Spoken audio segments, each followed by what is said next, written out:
தமிழக வெற்றிக் கழகம் என்பது தமிழக மக்களின் மாநில உரிமைகளுக்காக நிற்கப் போகின்ற கட்சியாக இருக்கும். விஜய் அவர்கள் இந்த தேர்தலில் பங்கெடுத்தாங்கன்னா 2024 தேர்தலில் பங்கெடுத்தாங்கன்னா அது யாருக்கு சாதகம் யாருக்கு பாதகம்? நான் பார்க்கறது இது பாஜகவுக்கு சாதகமாக முடியும்னு நினைக்கிறேன். அவங்களோட வாக்கு சதவீதம் உயர்வாகவும் இந்த வாக்கு சதவீதம் குறைவாகவும்.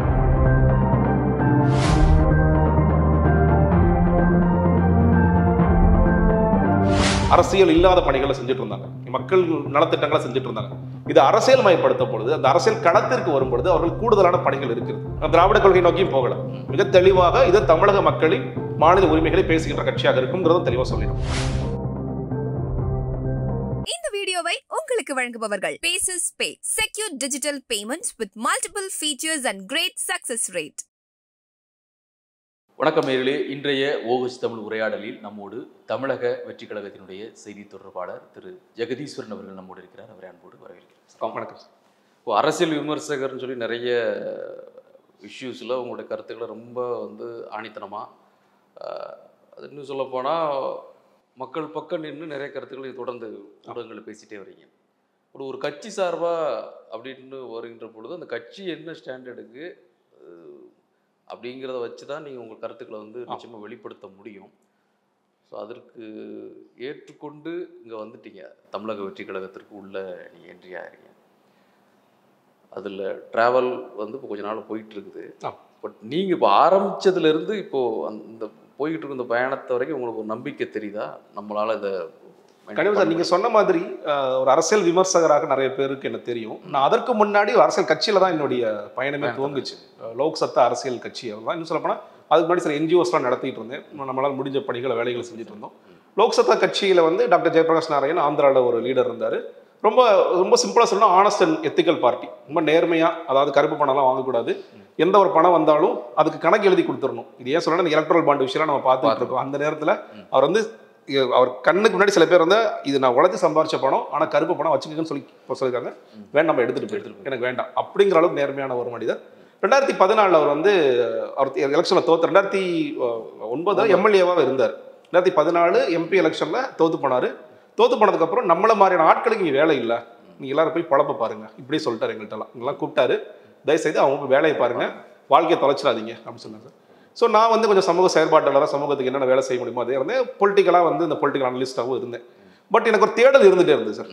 ஒரு புதிய சக்தி வரும்பொழுது நம்ம அதில் இணைஞ்சு பயணிக்கணும் அப்படின்னு சொல்லிட்டு. ரஜினிகாந்த் அவர்கள் வருவார்னு நான் பெருசாக எதிர்பார்த்தேன். நான் எதிர்பார்த்தேன், சரி அந்த ஒரு இது இருக்கும். ஆனால் என்ன ஒரு பிரச்சனையாக இருந்ததுன்னா, ரஜினிகாந்த் என்ன கலரில் வருவாருங்கிற பெரிய குழப்பம் எல்லாருக்குமே இருந்தது. அவர் எந்த பக்கம், எந்த டைரக்ஷனில் போறாரு, வலதுசாரி பக்கம் போறாரா, இடதுசாரி பக்கம் போறாரா, எதை எதிர்த்து பேச போற, சிஸ்டம் சரியில்லைங்கிறத தாண்டி ரஜினிகாந்த் அவர்கள் எந்த டைரக்ஷனில் போறாருங்கிறது பெரிய குழப்பம் ஒன்று இருந்துகிட்டே இருந்தது. கடைசியாக அன்ஃபார்ச்சுனேட்லி அவர் வரவும் இல்லை, அதை பார்க்கிறோம். அதற்கு பிறகும் ஒரு தேடல் இருந்துகிட்டே இருந்துச்சு. விஜய் அவர்கள் வருவாரா மாட்டாரா? நீங்க தேடல் இருந்துகிட்டே இருந்துச்சுன்னா ஒருவேளை ரஜினி தொடங்கினா அதுல நம்ம பணியாற்றணுங்கிற மாதிரி இதா இல்ல சார், பணியாற்றணுங்கிறதுல எனக்கு என்னன்னா கொள்கை ரீதியாக நமக்கு ஒத்து வருமாங்கிற பார்வையில் இருந்தது. எனக்கு முதல்ல நமக்கு, ஏன்னா இப்போ நீங்க இன்னைக்கு வரைக்கும் நம்ம பார்த்துட்டு இருக்கோம், ரஜினிகாந்த் அவர்கள் ராமர் கோயில் போற வரைக்குமே விமர்சிக்கப்படுகிறார் இந்த தளத்தில் அப்படிங்கிறத பார்க்குறோம். அவங்க பொண்ணே சங்கிங்கிறது கெட்ட வார்த்தை, எங்க அப்பா சங்கி இல்லைன்னு சொல்றதும், அதற்கு ரஜினிகாந்த் அவர்கள் லால் சலாம் படத்துல ஆடியோ லான்ச்ல என்னென்ன பேசுறாரு அப்படிங்கிறது நான் அதுக்குள்ள ரொம்ப டீப்பா போக விரும்பல. பட் எனக்கு கொள்கை ஒத்து போயிருந்தா, என்னுடைய கொள்கைகள் ஒத்து போயிருந்தா நான் அதில் இணைஞ்சிருப்பேன். கொள்கைகளும் ஒத்து போகல, அவரும் வரல அப்படிங்கிறது வரைக்கும் இருந்துச்சு. அதற்கு பிறகு நீங்க இவங்க அரசியல் கட்சி துவங்க போறாங்க அப்படிங்கிறது எனக்கு கொஞ்சம் கொஞ்சமா தெரிய வந்தது. நான் தொடர்ச்சியா பார்த்துட்டு வாட்ச் பண்ணிட்டே இருக்கேன்.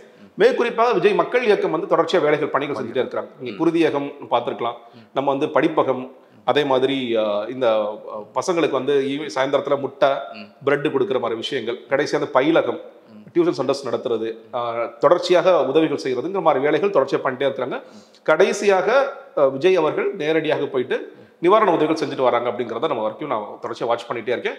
ஒரு அரசியல் ஆசை இருக்கிறது அப்படிங்கிறது ஊடகமாக பல நேரங்களில் பார்த்துக்கிட்டு இருக்கோம். அவர் கடைசி ஆடியோ லான்ச்சில் கூட 2026 என்னென்ன அப்படின்னு கேட்கும் போது கப்பு முக்கியம் பிகிலு அப்படிங்கிற வார்த்தைகள் எல்லோருக்கும் புரிந்ததோ இல்லையோ, ரசிகர்களுக்கு, விஜய் மக்கள் இயக்கத்தினருக்கு மிக தெளிவாக புரிந்தது. அவர் அடுத்ததாக தலைவராக போகிறார் தளபதி அப்படிங்கிற ஒரு செய்தி ரொம்ப கிளீனாக வந்துச்சுங்கிற பார்க்குறேன்.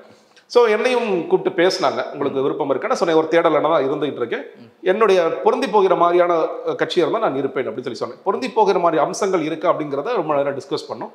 நீ கேட்ட மாதிரி நான் மக்களுக்காகத்தான் நிறைய விஷயங்கள் பேசியிருக்கேன். இப்போ நான் சொன்னது மக்களுக்காக இவர் வருகிறாரா, மக்கள் பக்கம் இருப்பாரா அப்படின்னா அவங்க சொன்ன ஒரே விஷயம், இன்னைக்கு கூட நேற்று கூட பேசும்போது சொன்னது, நீங்க இந்த பல விஷயங்கள்லாம் வந்துட்டு இருக்கு, ஒவ்வொரு விஷயங்களையும் ஸ்டாண்ட் என்னன்னு கேட்கறாங்க. வேணா கட்சி பேர் அறிவிச்சிட்டோம். சரி. நம்மளோட செயல்பாடுகள், தீவிரமான செயல்பாடுகள் என்பது 2024 நாடாளுமன்ற தேர்தல் முடிவுகளுக்கு பிறகுதான் இருக்க போகிறதுனாலும் டெய்லி யாராவது கேட்டுட்டே தான் இருப்பாங்க. ஏப்பா கட்சி ஆரம்பிச்சிட்டீங்களே, தலைவர் என்னப்பா சொல்றாரு?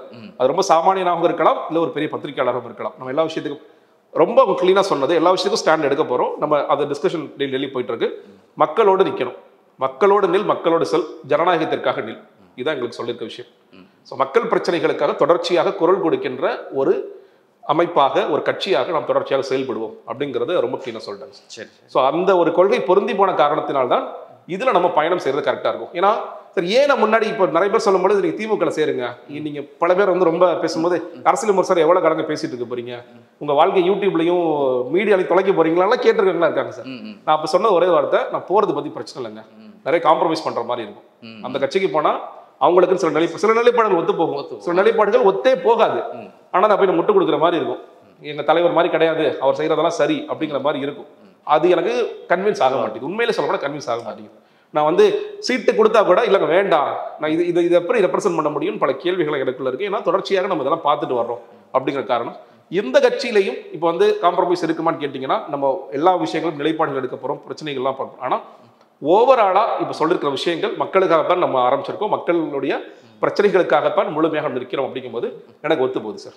ஸோ அந்த ஒரு நீங்க சொல்றது எல்லாமே பார்த்தீங்கன்னா ரொம்ப பொதுப்படையா இருக்கு. நான் ரொம்ப வேற பேசுனா ரொம்ப பொதுப்படையா இருக்கு. எந்த ஒரு அரசியல் கமல் வரும்போது என்ன சொன்னாரு, அதற்கு முன்பு வரக்கூடிய ஒவ்வொரு இயக்கங்கள், ஒவ்வொரு இயக்கமோ அல்லது கட்சியோ உருவெடுக்கின்ற பொழுது நாங்கள் பரிசுத்தமானவர்கள், என்ன நாங்கள் மக்களுக்காக உழைக்க போகிறோம், என்னுடைய சேவையை ஆற்றப் போகிறோம், இந்த வழக்கமாக செய்கின்ற சேவையை விட அரசியல் அதிகாரத்திற்கு வருகின்ற பொழுது இன்னும் கூடுதலாக நாங்கள் மக்கள் செய்ய முடியும், அதனால வர்றோம் தான் எல்லாரும் சொல்றாங்க. அதே தான் விஜயும் சொல்லியிருக்கிறாரு. அது எப்படி எந்த இடத்துல அது நான் எனக்கு பொருந்தி போகுது? இல்லை சார், ஒன்று நீங்கள் வந்து பொதுவாக இந்த புதிய கட்சியில் இப்போ நீங்கள் கமல்ஹாசன் அவர்கள் குறித்தே சொன்னீங்க.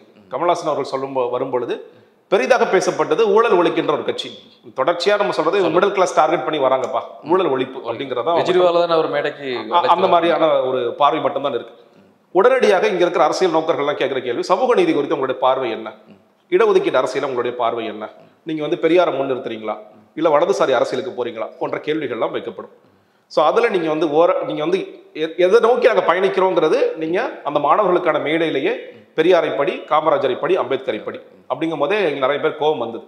இன்னும் சொல்லப்போனால் இவரை வாழ்த்தி வரவேற்கிற தலைவர்கள், பாஜக தலைவர்கள் கூட ரொம்ப கவனமா அவர் அன்னைக்கே சொல்றாங்க, அம்பேத்கரை படி, காமராஜர் படின்னு சொல்லி சொன்னாங்க, அதோட விட்டுறாங்க, பெரியாரை படிங்கிறது ஒதுக்கிடுறாங்க. அவர் ரொம்ப தெளிவா சொன்னார், பெரியாரை படி, அம்பேத்கரை படி, காமராஜரை படி அப்படிங்கிற விஷயம் சொல்றாங்க. யாருக்கான கட்சி இது? இது நீங்களும் ஊழல் ஒழிப்பு தான் பேச போறீங்களா? அதுல வந்து ஊழல் ஒழிப்புங்கிற விஷயம் போடப்பட்டிருக்கு. ஆம், அதுவும் இருக்கிறது. மிக குறிப்பாக தமிழக வெற்றி கழகம் என்பது தமிழக மக்களின் மாநில உரிமைகளுக்காக நிற்க போகின்ற கட்சியாக இருக்கும். ஏன்னா நிறைய பேர் நீட்ல உங்களுடைய பார்வை என்ன, தமிழக உரிமைகளுக்காக, தமிழக மக்களுக்காக எது சரியோ அதுதான். நீட் வந்து ஆன்டி போர் அப்படி இருக்கா? ஆமா, ஆன்டி போரா இருக்கு. அப்போ நாங்க எந்த பக்கம் இருப்போம் அப்படிங்கிறது அதுல வந்து தெளிவான ஒரு நிலைப்பாடு இருக்கிறது. மற்ற விஷயங்கள் குறித்து பேசணும். பிளவுபட்ட அரசியல் நடந்துட்டு இருக்கா? ஆம், நடந்துட்டு இருக்கு. மத ரீதியான பிளவுகளை ஒருத்தர் பண்றாருன்னா ஜாதி ரீதியான பிளவுகளை இங்க இருக்கிறவங்க பண்ணிட்டு இருக்காங்க அப்படிங்கிறத பாக்குறோம். இன்னைக்கு வரைக்கும் வேங்கை வயல நமக்கு என்ன பதில் அப்படிங்கிறது தெரியாது. அதே மாதிரி நம்ம மேல்பாதி கோயிலுக்குள்ள போக முடியாத சூழ்நிலையில ஒரு சமூகம் இருக்கிறாங்க அப்படிங்கிறதையும் பார்த்துட்டு இருக்கோம். அப்ப தொடர்ச்சியாக இங்க வந்து ஆணவ கொலைகள் நடந்துகிட்டு இருக்கு, சட்டம் இயற்றுங்கன்னு கூட்டணி கட்சியினர் எவ்வளவு போராடாலும் அது நடக்க மாட்டேது அப்படிங்கிற பார்க்க அந்த அதுவும் இருக்கு. இங்க வந்து ஊழல் இருக்கிறதா? நிச்சயமாக ஊழலும் இருக்கிறது. இங்க வந்து நிறைய நிர்வாக சீர்கேடுகள் இருக்கிறதா? கிளாசிக் உதாரணமா நம்ம கிளாம்பாக்கம் பஸ் ஸ்டாண்ட் பார்த்துட்டு இருக்கோம். தினம் தினம் மக்கள் போய் எவ்வளவு அவதிப்பட்டு இருக்காங்க விஷயங்களும் பார்த்துட்டு தான் இருக்கும். இது எல்லாமே இருக்கிறது. இது எல்லாத்தையும் அட்ரஸ் பண்ணக்கூடிய ஒரு கட்சியாக இருக்கும். ஒண்ணு. இன்னொரு மாற்றம் நான் பார்க்கிறது, நீங்க வந்து பொதுவாக நடிகர்களாக இருந்து இங்க அரசியலுக்குள்ள வந்தவர்கள் எல்லாருமே நம்ம பார்த்துருக்கிறோம். அது ரஜினி அவர்கள் முயற்சி செய்தார், கமல் அவர்கள் முயற்சி செய்தார். அவர்கள் மேல வைக்கின்ற விமர்சனம் உள்ள குற்றச்சாட்டு, ஏன் இவ்வளவு லேட்டா வரீங்க, உங்களுக்கு பட வாய்ப்புகள் இல்லாம வரீங்களா? விஜய் அவர்கள்ட்ட நான் பார்க்கின்ற ஒரு விஷயம்ங்கிறது, இன்னைக்கு உச்சபட்ச நடிகராக இருக்கிறார். இன்னைக்கு வந்து அவருடைய சம்பளம் என்ன, வியாபாரம் என்னங்கிறது நமக்கு மிக தெளிவாக தெரியும். அதை விட்டுட்டு நான் இந்த அரசியலுக்கு வருகிறேன், நான் வந்து படத்தை கமிட்மெண்ட்ஸ்லாம் முடிச்சுட்டு ஸ்டாப் பண்ணிட்டு நான் முழுக்க ரெண்டு விஷயங்கள் ரொம்ப பிரதானமாக பார்க்குறேன் சார். ஒன்று, அரசியல் எனக்கு மாற்று தொழில் அல்ல, அரசியல் எனக்கு பொழுதுபோக்கும் அல்ல, முழு நேரமாக வரணும் ஒன்று. இன்னொன்று, நான் எல்லா பேட்டிகளும் தொடர்ச்சியாக சொல்றது, வந்துட்டா கூட நீங்கள் அவர் வந்து மிகப்பெரிய நடிகர் அப்படிங்கிறதுக்காக மக்கள் வாக்களிப்பாங்களா? ஒரு செக்டார் வாக்களிப்பாங்க. நான் தொடர்ச்சியாக பல பேர்ட்ட பேசுகிறேன், அவருக்கு வாய்ப்பு கொடுக்கலாங்க, அவர் வாய்ப்பு கொடுக்கலாங்க. நான் சார் எந்த அடிப்படையில் நீங்கள் கொடுக்குறேன், சில விஷயங்கள் சில காரணங்களாக சொல்லுங்கள். நான் சொல்வது, அடுத்த 2 வருடங்கள் நாங்கள் என்ன வேலை செய்கிறோங்கிறத பாருங்க. நீங்கள் கேட்குற மாதிரி எல்லா விஷயங்களும் நிலைப்பாடு என்னவாக இருக்க போகிறது. ஒவ்வொரு விஷயத்துக்கும் நீங்க மக்களுக்காக இறங்கி போராட போறீங்களா? இதெல்லாம் நடக்கும் பொழுது நடந்ததை பார்த்துட்டு அதற்கப்புறம் எங்களுக்கு வாய்ப்பு கொடுங்க அப்படிங்கிறத நம்ம சொல்றோம். நாங்கள் நேரடியாக வந்துட்டார், நேரடியாக சிஎம் சேருக்கு ஒரு குறி வைக்கிறாரா? இல்லை. அவர் சொல்றது 2024 தேர்தல் முடிவுகளுக்கு, நாடாளுமன்ற தேர்தல் முடிவுகளுக்கு பிறகு 2026 வரைக்கும் எங்களுக்கான டெஸ்ட். நாங்கள் அந்த களத்தில் என்ன செயல்பாடு செய்ய போகிறோம், எங்களோட அணியை நாங்கள் எப்படி கட்டமைக்க போகிறோம், மக்களுக்காக என்னென்ன பிரச்சனைகளுக்காக நாங்கள் நிற்க போகிறோம், உரிமைகள், மாநில உரிமைகள் சார்ந்த விஷயங்களுக்கு எப்படி நம்ம குரல் கொடுக்க போகிறோம் போன்ற எல்லா விஷயங்களும் வச்சு மக்கள் மதிப்பிடணும். அப்படிதான் சொல்கிறேன். ஸோ அதனால் நீங்கள் வந்து இன்னைக்கே வந்து எல்லாரும் இதானே சொல்லிட்டு வர்றாங்க அப்படின்னா, ஆமாம், நீங்கள் அந்த பொது பார்வையில் அப்படி தெரியலாம்.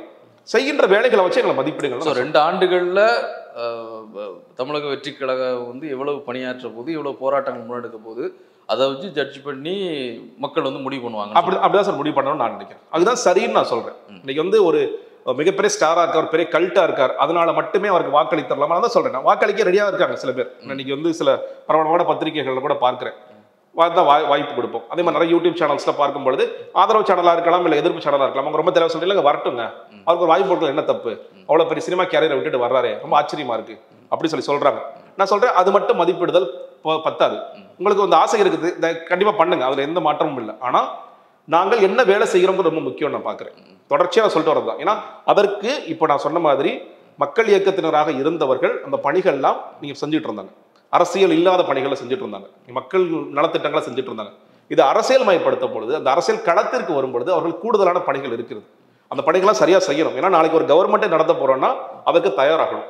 அது தயாரான பிறகு இது தயாராயிட்டாங்க, இவங்க சரியான ஆட்களாக இருக்கிறாங்க. நான் சொல்றது தலைவர் மட்டுமல்ல, ஒவ்வொரு தொகுதியிலும் மண்டல ரீதியாக, தொகுதி ரீதியாக, வார்டு வரைக்கும் நீங்க வந்து நல்லா வேலை செய்யறாங்கப்பா அப்படின்னு தெரிந்த பிறகு மக்கள் வாக்களிப்பது சரியாக இருக்கும்னு நினைக்கிறேன். அதை நோக்கிய பயணமாகத்தான் எங்களுடைய பயணம். சரி, இப்போ நீங்க தெளிவா சொல்லுங்க, ஒரு 2 ஆண்டுகள் வந்து தொடர்ந்து பணியாற்ற போயிடும், அதுதான் இப்போதைய அறிவுறுத்தல் அப்படின்னு சொல்றோம். அப்போ அந்த கட்சியை தொடங்குறதுக்கான காலகட்டம்ங்கிறது வந்து தயாராகிறதெல்லாம் ஒன்றும் தப்பே கிடையாது, எல்லாருமே தயாரானது. ஆனா குறிப்பா 2024 ஒரு நாடாளுமன்ற தேர்தல் வருவதற்கு முன்னாடி அதை பதிவு பண்றோம் பேருங்கிற சொல்றதுக்கு பின்னால என்ன அரசியல் இருக்குன்னு கேட்கிறேன் சார். நான் என்ன சொல்றேன், நீங்க அப்படி 2 ஆண்டுகள் தயாராகனா 2024 தேர்தல் ஏப்ரல்லையோ மேலேயோ முடிந்த பிறகு கூட நீங்க தொடங்கி அதை கூட செய்யலாம். ஏன்னா 2024 வரவே போறதில்லை, தெளிவா அந்த அறிக்கையில் வந்து நம்முடைய இலக்கு 2026. அப்போ அதுக்கு இடையில ஒரு தேர்தல் வரும் பொழுது அதுல என்ன நிலைப்பாடு, என்ன நோக்கம், அப்ப அதுக்கு பின்னணி என்ன, அது என்ன அரசியல், நீங்க மே மாசம் கடைசி சொல்லலாம், ஜூன்ல பண்ணலாம், அப்ப சொல்லலாம், அதுக்கு ஒரு சந்தேகம் வருமா? நிச்சயமா சார். அதாவது 2024 உதாரணத்திற்கு மே 16ஆம் தேதி புதிய ஆட்சி ஒன்று அமைதுன்னு வச்சுக்கோங்களேன். மே 17ஆம் தேதி எங்களுடைய அணியினர் ஏதாவது ஒரு போராட்டம் பண்றாங்கன்னா அன்னைக்கு தமிழக வெற்றி கழகத்தின் கட்சியினராகவே நாங்கள் போராடணும்னு நினைக்கிறோம். நாங்கள் அன்றைக்கி தான் இப்போ ரெஜிஸ்ட்ரேஷனுக்கு கொடுத்துருக்கோம்ப்பா, இந்த ரெஜிஸ்ட்ரேஷன் எவ்வளோ நாள் ஆகும் அப்படிங்கிற கேள்விகள் எதுவுமே இருக்கக்கூடாது. ஆஸ் பர் ப்ராசஸ் 1 மாதத்துல எல்லாம் முடியணும். ஒன்று, இன்னைக்கு சில பத்திரிகையாளர்களுடைய பேட்டிகளாக நீங்கள் பார்த்துட்டு நீங்களே கூட பேசியிருப்பீங்க, ஒரு சந்தேகம் தெரிவிச்சுட்டே இருக்கிறாங்க, எலெக்ஷன் கமிஷன் ஆஃப் இந்தியா எப்படி செயல்படும் அப்படிங்கிறதுல சில சந்தேகங்கள் இருக்கிறது அப்படிங்கிறது ஒரு காரணமாக சில பேர் சொல்லிட்டு இருக்காங்கன்னு பார்க்குறேன். இன்னொன்று, எங்களோட அணியினர் வந்து இன்னொன்று யூகங்கள் பலது இருந்தது, வருவாரா வரமாட்டாரா, ஒருவேளை இவர் ஏமாத்திர வரும் அப்படிங்கிற கேள்விகளாக இருந்தது. யூகங்களே கிடையாது. இல்லை சார், அதுக்குள்ளே அதாவது நீங்களே கொஞ்சம் முன்னாடி சொன்னீங்க, அவர் நிறைய இடங்கள் வெளிப்படுத்துற வெவ்வேறு மேடைகள்ல நேரடியாக வெளிப்படுத்துற, இன்னைக்கு நேரடியாக வெளிப்படுத்தல, அவர் வரப்போறங்கிறது வந்து எல்லாருக்குமே புரியுது. நீங்க கப்பு முக்கியம் சொல்றதுல இருந்து எல்லாமே புரியுது, அவர் எல்லாத்தையும் தயாராகிட்டாரு, பேர் மட்டும்தான் இயக்கத்தை கட்சியா மாத்தணும், அவ்வளவுதான். அதை தவிர எல்லாமே 240 கல்வி உதவித்தொகையே 240 தொகுதின்னு அது சொல்லும் பொழுதே அது எல்லாமே புரிஞ்சு போச்சு. அப்போ வர்றாருங்கிறதெல்லாம் நமக்கு அதில் ஒன்றும் இல்லை. ஆனால் இந்த காலகட்டத்தை தேர்ந்தெடுத்தது என்ன, அந்த தேர்தல் இருக்கின்ற பொழுது ஓரிரு மாதங்கள் இருக்கும் பொழுது வருதுன்னு சொன்னால் அப்போ அது பின்னணி குறித்த ஒரு சந்தேகம் பொதுவான ஒரு நபர்களுக்கு அல்லது விமர்சகர்களுக்கு ஒரு பத்திரிகையாளர்களுக்கு எழுதுறதுல நியாயமா இல்லை என்னன்னு கேட்க. இல்லை சார், அதான் நீங்கள் அதில் அந்த சந்தேகத்தை முதல்ல தீர்த்துறேன். நல்ல கேள்வி எனக்கு கேட்டீங்கன்னா, யாருக்காவது பேக்கப்பாக நீங்கள் வரீங்களா, பி டீமாக வரீங்களா, ரொம்ப ஓப்பனாக சொல்லணும்னா பாஜகவோட பி டீமாக வரீங்களா அப்படிங்கிற கேள்விகள்லாம் இருக்கு. நான் என்ன சொல்கிறேன்னா, ஒருவேளை பாஜகவோட பி டீமாக இருந்திருந்தா 2024 நாடாளுமன்ற தேர்தலுக்கே நாங்கள் வந்திருக்கோம். நாங்கள் ஓட்டை வந்து ஸ்ப்ளிட் பண்ணுறதா எங்களுடைய வேலை.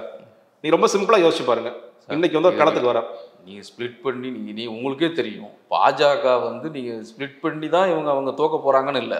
அவர்கள் இந்த முறை விரும்புகிறது வந்து தங்களுடைய வாக்கு சதவீதத்தை அதிகரிக்காங்க. வெற்றிங்கிறதுல வெற்றி வருமா வரலாம் தெரியல, ஆனால் அவங்களுடைய முதன்மையான இப்போ நோக்கம் தமிழ்நாட்டை பொறுத்தளவில் நம்ம வாக்கு சதவீதத்தை அதிகரித்து காமிக்கணும் அப்படிங்கிறது.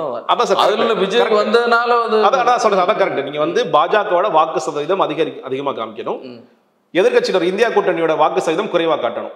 இப்ப நான் கேட்கிறேன் உங்கள்ட்ட சிம்பிளா, விஜய் அவர்கள் இந்த தேர்தலில் பங்கெடுத்தாங்கன்னா 2024 தேர்தலில் பங்கெடுத்தாங்கன்னா அது யாருக்கு சாதகம் யாருக்கு பாதகம்? நான் பார்க்கறது இது வந்து பாஜகவுக்கு சாதகமாக முடியும்னு நினைக்கிறேன். அவங்களோட வாக்கு சதவீதம் உயர்வாகவும் இந்த வாக்கு சதவீதம் குறைவாகும். அவர் பிரிக்க போறது ஆப்வியஸ்லி செக்குலர் ஓட்ஸா இருக்கக்கூடிய வாய்ப்புகள் தான் இருக்கு. ஸோ அதனால ரொம்ப தெளிவா சொல்லிட்டோம், நாங்க இந்த 2024 நாடாளுமன்ற தேர்தலில் எங்களுக்கு எந்த ரோலுமே கிடையாது. நீங்க ஏன் கேட்டது தான் நான் மறுபடியும் சொன்னேன். நீங்க பத்திரிகையாளர்கள் சில பேர் சொல்ற சந்தேகம் என்பது எலெக்ஷன் கமிஷன் எப்படி இருக்கும், தேர்தல் ஆணையம் என்பது எப்படி இருக்கும்.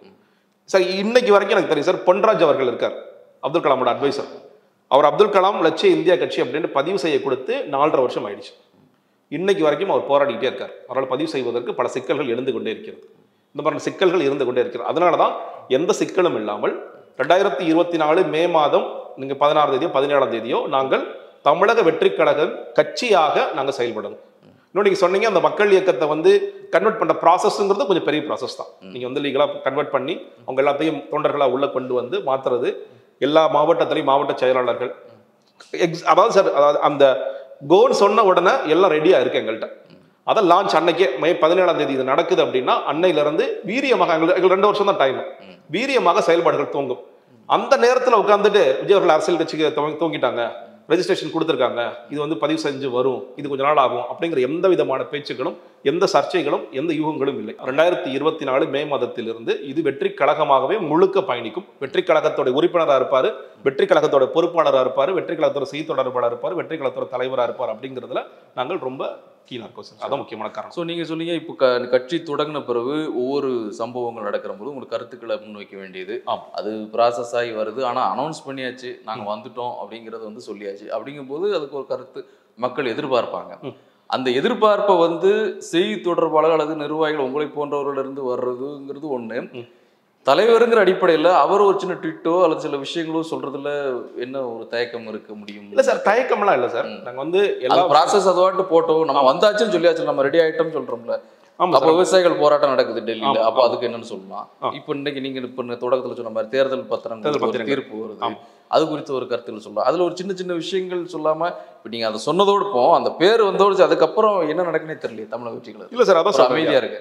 கரெக்ட். யூடியூப்ல உங்களை போன்றவர்கள் பொறுப்பாளர்கள் வந்து நீங்க போய் பேசிட்டு இருக்கீங்களே தவிர அதை தாண்டி என்ன டெவலப்மெண்ட் நடந்திருக்கு, அடுத்து என்ன ப்ராசஸ் பண்ணிட்டு இருக்கீங்கன்னு ஒன்று தெரியல சார். அதான் சொல்றேன் இல்லையா, நீங்க வந்து இப்போ எங்களோட ஃபோக்கஸ் ரொம்ப இப்போ நம்ம ரொம்ப பேசிட்டே இருந்தோம்னா எகைன் இந்த கேள்விகள் மறுபடியும் வந்துட்டே இருக்கும். இப்போ தலைவரே பேசுறாரு டேரக்டா, விவசாயிகள் போராட்டம் குறித்து கருத்து சொல்றாரு. நீங்க வந்து இன்னைக்கு எலக்ட்ரல் பாண்ட்ஸ் குறித்து கருத்து சொல்லலாம், எல்லாத்துக்கும் கருத்து சொல்லலாம், பிரஸ் மீட்டா வைக்கலாம், ட்விட்டர்ல போடலாம், எல்லாமே பண்ணலாம். மறுபடியும் இந்த கேள்வி எங்க போய் முடியும்னா, இன்னைக்கு இது கருத்து சொல்லிருக்கீங்களா, இப்போ 2024 நாடாளுமன்ற தேர்தல் வர போறீங்களா, நீங்க இப்ப விவசாயிகளுக்கு ஆதரவான கருத்து சொல்லிட்டீங்களே, அப்ப நீங்க இந்தியா காங்கிரஸ் தானே நீங்க சப்போர்ட் பண்றீங்க அப்படிங்கிற எலக்ட்ரல் பாண்ட்ஸுக்கு வந்து எதிர்த்து உச்சநீதிமன்றம் சொன்னது தப்புன்னு சொல்றீங்களா, அப்ப நீங்க அப்போ மற்ற கட்சிகளுக்கு ஆதரவா தானே போறீங்க, பிஜேபி தாண்டி மற்ற கட்சி ஆதரவா போறீங்களா அப்படிங்கிற கேள்விகள் மறுபடியும் இது எங்க கொண்டு வந்து வரும்னா 2024 2024 இல்ல. அதான் மறுபடியும் ரொம்ப தெளிவா சொல்லிட்டோம் தலைவர்கள். அதனால சொல்றேன், அதனால இப்ப நாங்க பேசுறதோ இல்ல மற்ற செய்தி தொடர்பாளர் இருக்கவங்க பேசுறதோ, நாங்க சொந்த கருத்துக்கள் பேசுறோமோ சுயமா பேசுறோமா இல்லை. ஒவ்வொரு விஷயத்திற்கும் எந்த நிலைப்பாடு எடுக்கணும், பொதுச் செயலாளர் தலைவர் எங்கள்கிட்ட டிஸ்கஸ் பண்ணிட்டு இது கரெக்டா இருக்குமா, இது அவங்களுடைய வழிகாட்டுதலின் படி இந்த ப்ராசஸ் நடக்குது. இப்போ இன்னைக்கு நீங்க கேட்டீங்க ரொம்ப ஸ்பெசிஃபிக் எலக்ட்ரல் பாண்ட்ஸ் குறித்து உங்களுக்கு கருத்துக்கள் என்ன, எலக்ட்ரல் பாண்ட்ஸை ரத்து செய்ததை உச்சநீதிமன்றம் ரத்து செய்து நாங்கள் வரவேற்கிறோம். ஆனால் ரொம்ப பார்க்க வேண்டியது என்னன்னு கேட்டீங்கன்னா, இதுல பாஜக அதிகமான எலக்ட்ரல் பாண்ட்ஸ் நிதி வாங்கியிருக்காங்கன்னு நம்ம அங்கே குற்றச்சாட்டு சொல்றோம்னா, இதை மனமோந்து வரவேற்கின்ற இவர் நம்மளோட முதலமைச்சர் மு க ஸ்டாலின் அவருடைய கட்சியான திமுகவும் அதிகமான எலக்ட்ரல் பாண்ட்ஸ் வாங்கியிருக்காங்க, நிதி வாங்கியிருக்காங்க. ஒரு பக்கம் வந்து அதிகமான நிதியும் திமுக வாங்குவாங்க, இன்னொரு பக்கம் எதிர்க்கவும் செய்வாங்க. அப்படிங்கிற இரட்டை நிலைப்பாட்டோட அவங்க இருக்கிறாங்க. இதை நாங்கள் எக்ஸ்போஸ் பண்றோம். ஸோ இது எல்லா விஷயங்களுக்கும் ஒவ்வொரு விஷயத்திற்கும் இல்லை, அதையும் அவர்கள் நியாயப்படுத்தி குறுக்கிடுறோம்னா அவங்க வந்து என்ன சொல்றாங்க, இப்போ இப்படி ஒரு சிஸ்டம் வந்துருச்சு இதை வாங்கிக்கலாம்னு சொல்லும்போது ஒரு கட்சியை மட்டும் வாங்கிட்டு இருக்கிறது ஒன்றும் இல்லையா, அவங்க அது வந்து ஓப்பனா இருக்கு, நீங்க யாரை வேணாலும் இது பண்ணலாம், பேரை சொல்லணும் தேவையில்லை, நீங்க அந்த எந்த கட்சிக்கு விருப்பமோ அதை கொடுக்கலாம்னு. அதான் சார், இப்போ வந்து அவங்க ஊழல் அதை வந்து அவங்க தடுக்க முடியாது இல்ல. ஏன் தடுக்க முடியாது சார்? எலக்ட்ரல் பாண்ட்ஸ்க்கு முன்னாடி தேர்தல் இப்ப அந்த பத்திரத்துக்கு முன்னாடி உங்க கட்சிக்கு எப்படி நிதி வாங்கிட்டு இருந்தீங்க? இல்ல நான் அது சொல்லல, இப்ப இவர்களுக்கு மட்டும் ஒரு ஓப்பன் விண்ட மாதிரி இவங்க மட்டும் அதை பெற்றுக்கொண்டே இருக்கணும்னு தேவை இருக்கா? ஒரு இதை விரும்புதாங்களோ விரும்பலையோ அவர்களுக்கு அது ஒண்ணு வருது. அப்படி இருக்கும்போது அதை நான் அப்படின்னா என்ன சொல்றேன், இப்ப 300 கோடி நீங்க ஒரு வருஷத்துக்கு வாங்குறீங்கல்ல, அந்த 300 கோடி யாராவது கொடுத்தாங்க லிஸ்ட் கொடுத்துருக்கலாம்ல டிரான்ஸ்பரண்டா. ஆமா வேற வழி இல்லை, அவர்களும் வந்து தேர்தல் பத்திரம் மூலியமாக நன்கொடை வாங்குகிறார்கள், நாங்களும் தேர்தல் பத்திரம் மூலம் நன்கொடை வாங்குகிறோம், ஆனால் நாங்கள் நேர்மையான கட்சி, நாங்கள் ஊழலுக்கு எதிரான கட்சி, நாங்கள் யாரெல்லாம் நன்கொடை கொடுத்தார்களோ அவர்களுடைய பெயர்களை நாங்கள் வெளியிட தயார். இது சொல்ல வேண்டியதானே? ஏன் சொல்ல மாட்டேங்கிறீங்க? பாஜக வந்து அதானிட்ட வாங்குறாருன்னு சொல்லி குற்றச்சாட்டு வைக்கிறீங்கல்ல, இப்போ நீங்க அதானிட்ட வாங்கலையா? அப்போ இந்த கேள்வி எழும் இல்ல. இவ்வளவு காசு யார் சார் கொடுக்குறாங்க உங்களுக்கு? அதிமுக வந்து பாத்தீங்கன்னா ஒரு வருஷத்துல 6 கோடி வாங்கியிருக்காங்க, அதிமுக எதிர்க்கிறாங்க. இவங்க வந்து 4 வருஷத்துக்கு தொடர்ச்சியா எலக்ட்ரல் பாண்ட்ஸ் ஆரம்பிச்ச காலத்துல இருந்து நீங்க பாஜக அடுத்து பெரிய கட்சியை பார்த்தோம்னா திமுக தான் இருக்கிறாங்க. அப்ப மக்களுக்கு சந்தேகம் பாஜக அடுத்து காங்கிரஸ் இருக்குது, திரிணாமுல் காங்கிரஸ் இருக்குது. ஒரு மாநில கட்சியா சொல்றேன், நீங்க வந்து எதிர்க்கின்ற பாத்தீங்கன்னா ஆமா எதிர்க்கின்ற கட்சியாக இவ்வளவு கோடி ரூபாய் வாங்கி இருக்கிற கட்சியாக நீங்க திமுக தான் இருக்கிறாங்க. இப்ப உச்சநீதிமன்றம் இந்த தேதிக்குள்ள நீங்க பெயர்களை கொடுங்கன்னு சொல்லி சொல்றாங்கல்ல, இன்னைக்கு வெளியிடலாமே, நேர்மையானவர் தானே நீங்க. வெளிப்படை தன்மையை இந்த மொத்த ப்ராசஸே என்ன சொல்றாங்க உச்சநீதிமன்றம், ஒரு வாக்காளருக்கு தெரியணும் யார்கிட்ட நீ பணம் வாங்குறங்கிறது தெரியணும். அவங்க ரூட்டை கட்சிகள் சொல்லணும்னு உச்சநீதிமன்றம் வந்து ஒன்றும் அறிவுறுத்தலை. அவங்க சொல்றாங்க நீங்க தேர்தல் ஆணையத்துக்கு வங்கி சொல்லணும், தேர்தல் ஆணையம் அதை வெளிப்படை நீங்க இது பண்ணுங்க போடணும் இல்லையா? அவ்வளவுதான். இது இவங்களே சொல்ல வேண்டியதான், நேர்மையானவர் தானே நீங்க. நான் 300 கோடி ரூபாய் தெரியதானே போகுது. நீங்க அவங்க தெரியாது, நான் சொல்றேன் தெரியாது, எப்படி தெரியும் நினைக்கிறீங்க? வராது இல்ல, அது நீங்க தடை வாங்கலாம், போவாங்க. அதுல வந்து எல்லாரும் ஒண்ணு சேர்ந்து வங்கியே அதுல எல்லாரும் ஒண்ணு சேர்ந்துருவாங்க. ஒண்ணு சேர்ந்து நம்ம இது எப்படி வெளியே தெரியாம பாத்துக்கணுங்கிறது ரொம்ப கவனமா இருப்பாங்க. உடனடியாக இதை சொல்ல வேண்டியதானே, அவ்வளவு நேர்மையான ஒருத்தங்க சொல்ல வேண்டியதானே. சார் நான் எதுக்கு வரேன்னா சார், இப்போ வந்து எலக்டோரல் பாண்ட்ஸ் குறித்து நீங்க இப்போ இது தலைவர் சொல்றாரு அப்படின்னா இந்த கேள்விகள் மறுபடியும் எங்க போகும்னு கேட்டீங்கன்னா, நீங்க இவருக்கு ஆதரவா செயல்படுறீங்க, ஒவ்வொரு நிலைப்பாட்டையும் அவருக்கு ஆதரவா செயல்படுறீங்க அப்படிங்கிற விஷயங்கள் தான் சொல்லப்பட்டு கொண்டே இருக்கும். சார் பேர்ல தமிழக வெற்றி கழகம், நீங்க தமிழகம் வச்ச காரணத்தினால நீங்க பிஜேபி டீம்னு கேக்குறாங்க. இது நடந்ததா இல்லையா? தொடர்ச்சியாக தமிழகம் இது ஆளுநருக்கு அப்புறம் நீங்க மட்டும் தான் பயன்படுத்தினா சார். நீ கட்சின்னு ஆரம்பிச்சா விமர்சனத்துக்கு வரும் சார், வரும். நான் பதில் சொல்ல ரெடியா இருக்கேன். என்ன நீங்க வந்து புதுசா ஒரு கட்சி வரும்போது நான் அவங்க மாதிரில இவங்க மாதிரிலாம் நான் புதுசா வரனாலே நான் நீங்க எல்லாம் செய்ய முடியாத ஒண்ணு நான் செய்ய போறேன் அதனால வர்றேன் அப்படின்னு அர்த்தம். அந்த அவங்க சொல்லுவாங்களே நம்ம எதுக்கு கேட்கணும்? வரும், நம்ம கருத்தை நம்ம சொல்லுவோம். வரும் ஏதோ நினைச்சு போறாங்க. இப்போ நீங்க இப்பதான் சொன்னீங்க பேரை வச்சே பிஜேபின்னு சொல்லதான் செய்யறாங்க, சொல்லாமலே சொல்றாங்கல்ல. ஆமா சொல்லாமலே சொல்றாங்க, சொல்லிட்டு போட்டோம். இல்ல சார், நான் அதுக்கும் நாங்க பதில் சொல்லிட்டு தான் இருக்குன்னு சொல்றேன். ஒவ்வொரு விஷயத்திலையும் இப்போ ஆளுநர் தமிழகம்ங்கிற பயன்படுத்தினதுக்கும் நாங்க ஆளுநர் வந்து ஒரு உள்நோக்கத்தோட அந்த வேலை செய்கிறாங்க. எங்களுக்கு அந்த உள்நோக்கம்லாம் கிடையாது. கீழே வந்து எல்லா இடத்துலையும் தமிழ்நாடு மக்களின் உரிமைகளுக்காக போராடுகின்ற கட்சி தான் நாங்க போட்டிருக்கோம். அதனால தெளிவா நாங்க இருக்கோம், அதனால எந்த பிரச்சனையும் இல்லை. நீங்க ஆனா இப்ப தலைவர் ஒவ்வொரு விஷயத்தையும் நீங்க சொல்ற மாதிரி ட்வீட் போடுறாரு அப்படின்னா இது மறுபடியும் இந்த கேள்விகள் அதை சார்ந்து மட்டும் இருக்காது. எலக்ட்ரல் பாண்ட்ஸ் உங்க நிலைப்பாடு இதுவா, ஓகே இந்த நிலைப்பாடு என்னன்னு சொல்லுங்க மட்டும் இருக்காது. இந்த கேள்வியோடைய கடைசி கேள்வி என்பது இல்ல முதல் கேள்வி என்பது நாடாளுமன்ற தேர்தலில் நீங்கள் யாருக்கும் ஆதரிக்கிறீர்கள், இல்ல எங்களுக்கு ஆதரவு கொடுக்க நீங்க ரெடி ஆயிட்டீங்க அப்படிங்கிறதா இருக்கும். இன்னைக்கு தொல் திருமாவளவன் கூட பேசிட்டே இருக்காரு, அவர் வந்து யாரையோ ஆதரிப்பார் நான் நம்புறேன், தேர்தலுக்குள்ள அவர் வந்து யாருக்காவது ஆதரவு கொடுப்பார் நான் நம்புறேன் அப்படிங்கிற விஷயங்களும் போயிட்டு தான் இருக்கு. அப்ப அதுல போக்கஸ் வந்து இப்ப வேண்டாம் அப்படிங்கிற நிலைப்பாடு. இன்னொன்னு முழு நேரமா அவர் வரப்போகிறார், முழு நேரமா வந்த பிறகு எல்லாமே நடக்கும். பிரஸ் மீட் நடக்கிறதோ இல்ல ட்வீட்டா போடுறதோ மக்கள்கிட்ட எப்படி கொண்டு போய் சேர்க்கணுமோ அந்த விஷயங்கள் தொடர்ச்சி நாங்கள் செய்வோம், அதுல மாற்றம் இல்லை. அதே நேரத்தில் நாங்கள் இப்பொழுது பேசுகின்ற கருத்துக்கள் எல்லாமே இந்த கட்சியின் நிலைப்பாடு தான், தமிழக வெற்றி கழகத்தின் நிலைப்பாட்டை தான் நாங்கள் பேசிட்டு இருக்கோம். ஸோ இப்போ தேர்தல் பத்திரத்தை பொறுத்தளவில் அது வரவேற்கிறீங்க? நிச்சயம் வரவேற்கிறோம் சார். உச்சநீதிமன்றத்தோட தீர்ப்பை வரவேற்கிறோம். வெளிப்படைத்தன்மை என்பது அவசியம் வேண்டும், அந்த வெளிப்படைத்தன்மையை என்ஷூர் பண்ணணும். அதை வந்து இவ்வளவு நாட்கள் கொடுத்திருக்கதே கூட நான் அவசியம் உள்ளதுன்னு நினைக்கிறேன். இன்னும் வேகமாகவே இதை கொண்டு வந்திருக்கலாம். ஏன்னா அவங்க இப்போ எஸ்பிஐல வந்து இது எடுத்து கொடுக்குற எவ்வளவு நேரம் ஆயிட போகுது, இது ஒரு நாள் 2 நாளே கூட இந்த வேலை முடியும்.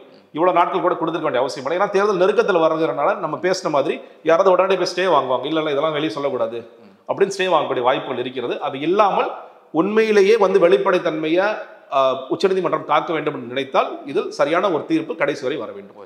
நிறைவா இந்த கட்சியை பொறுத்தளவில் நீங்கள் நிறைய கூட்டங்களில் பேசிட்டு இருக்கிறீங்க, வெளியே தெரியலனா கூட நிர்வாகிகள் கூட்டம் அதெல்லாம் நீங்கள் இன்டீரியர் நடந்துக்கிட்டே இருக்குது தொடர்ந்து. ஸோ நீங்கள் பேசின அளவில் நீங்கள் வெளிப்படையாக எல்லாத்தையும் சொல்லணும்னு தேவையில்லை. ஆனால் ஒரு கட்சி உள்ளே வருகின்ற பொழுது நீ கட்சி கொள்கை கோட்பாடெல்லாம் பின்னாடி சொல்ல போகிறோம் அப்படின்னு இதில் ஒரு சித்தாந்தம் அப்படிங்கிற அந்த விஷயம் நோக்கி அந்த கட்சி முதன்மையாக வச்சு இந்த ஐடியாலஜி தான் எங்களோடது. ஒரு ஐடியாலஜி இருக்குது, பாஜக ஒரு ஐடியாலஜி வச்சுருக்காங்க, திமுகவுக்கு ஒரு ஐடியாலஜி இருக்குது, பாமக ஒரு ஐடியாலஜியில் செயல்படுறாங்க. அப்படிங்கும்போது அது மாதிரி சீமான் உள்ளிட்ட தமிழ் தேசியவாதிகள் அவங்களுக்கு ஒரு ஐடியாலஜி இருக்கின்ற பொழுது ஸோ அந்த ஐடியாலஜியை முதன்மைப்படுத்தி அதை செயல்படுற மாதிரி ஒரு திட்டமிடல் நடந்துகிட்டு இருக்குதா, இல்லை நீங்கள் சொல்கிற மாதிரி பொதுப்படையான இங்கே ஊழல் மலிஞ்சிருக்குது, அரசு எந்திரம் பழுதுபட்டிருக்கு, நம்ம புதுசாக இன்ஜினை அந்த மாதிரியான இல்லை சார், ஏற்கனவே அதை சொல்கிறேன், ஒரு டைரக்ஷன் காமிச்சிருக்கும். நம்ம வந்து சில தலைவர்களின் பெயர்களை சொல்வதன் மூலியமாக நம்ம வந்து எந்த டைரக்ஷன்ல போறோங்கிறது காமிச்சிடும். சரி, அந்த டைரக்ஷன்ல தான் பயணிப்போம். அதுல வந்து எந்த மாற்றமும் இருக்காது. ஆனால் நீங்க சொல்ற மாதிரி அது முக்கியங்கிற மாதிரி அதுல இருக்கிற இந்த விஷயங்களும் முக்கியம்னு நாம் சொல்றோம். நீங்க சொல்றீங்க இந்த பிளவுபட்ட அரசியல், நிதி நிர்வாக சீர்கேடு, ஊழல் மலிந்துள்ள அரசியல், மக்களின் மாநில உரிமைகள் போன்ற விஷயங்களும் முக்கியம். நீங்க மேகதாது அணை பிரச்சனை இன்னைக்கு நடக்குதா, மேகதாது அணை வந்து கட்டக்கூடாது அப்படிங்கிறது நிலைப்பாடு, அது மாநில உரிமைகள் சார்ந்த விஷயம். நீட்டில் வந்து எங்களுக்கு மக்களுக்கு எது சரியா இருக்குமோ அதான் நாங்கள் எடுக்கிறோம். ஆன்டி போர் தான். அது வந்து ஆன்டி இதுவா இருக்கா, நீங்க வந்து பொருளாதாரத்தில் பின்தங்கிய மாணவர்களுக்கு நீட் வந்து இன்னைக்கு ஒரு சாபக்கேடா இருக்கு. சாபக்கேடாகத்தான் இருக்கு. அதனால எங்களுக்கு மாற்றமே இல்லை. அதை நோக்கி தான் பயணிப்போம். இது சித்தாந்த ரீதியாக வலதுசாரி அரசியலாக இருக்காது அப்படிங்கிறது தெளிவான நிலைப்பாடு. அதுல ஒரு தெளிவு இருக்கு. அதுல தெளிவு இருக்கு, நிச்சயமா தெளிவு இருக்கு. அந்த கேள்வி தொடர்ந்து அந்த அப்படி இருக்குமோன்னு கேள்வி உங்களை நோக்கி விமர்சனம் வைக்கப்படுறதுனால அது தெளிவுபடுத்த ஒரு கட்டாயம் இருக்கா? இல்ல அது இல்ல, அதை நோக்கி தான் இருக்கு. அதான் நம்ம தெளிவா சொல்றோம்ல. நாங்க வந்து நீங்க இதுல என்ன கேட்டீங்கன்னா, அப்போ நீங்க திராவிட கொள்கைகளை நோக்கி போறீங்களா அப்படிங்கிற ஒரு கேள்வி எழும். திராவிட கொள்கை நோக்கியும் போகல. மிக தெளிவாக இது தமிழக மக்களின் மாநில உரிமைகளை பேசுகின்ற கட்சியாக இருக்கும்ங்கிறதும் தெளிவா சொல்லிடும். ஸோ அதனாலதான் நாங்க சொல்றோம் இது வந்து எந்த டைரக்ஷன்ல போகும் அப்படிங்கிற ஒரு அடிக்கோட்டு காமிச்சிருக்காங்க. ரொம்ப டீட்டெயிலா எது முழுமையான சித்தாந்தம் எது, முழுமையான கொள்கை எது என்பது 2024 நாடாளுமன்ற தேர்தல் முடிவுகளுக்கு அப்புறம் இந்த கொள்கை பிரகடனம் வெளியிட எல்லாமே ரெடியா இருக்கு சார். நீங்க வந்து இனிமேல் தான் உருவாக்கணுமா வகுக்கணுமா இல்லை, எல்லாமே தயாராக இருக்கிறாங்க. அந்த பட்டனை மட்டும் போடணும், அதை வந்து தலைவர் போடுவார். அதுதான் அது என்னைக்கு அப்படிங்கறதை அறிவிச்சு நாங்க நிச்சயமா செய்வோம். இந்த வீடியோ உங்களுக்கு பிடிச்சிருந்தா லைக் பண்ணுங்க, ஷேர் பண்ணுங்க, கமெண்ட் பண்ணுங்க. மறக்காம OH தமிழ் சேனலுக்கு சப்ஸ்கிரைப் பண்ணுங்க.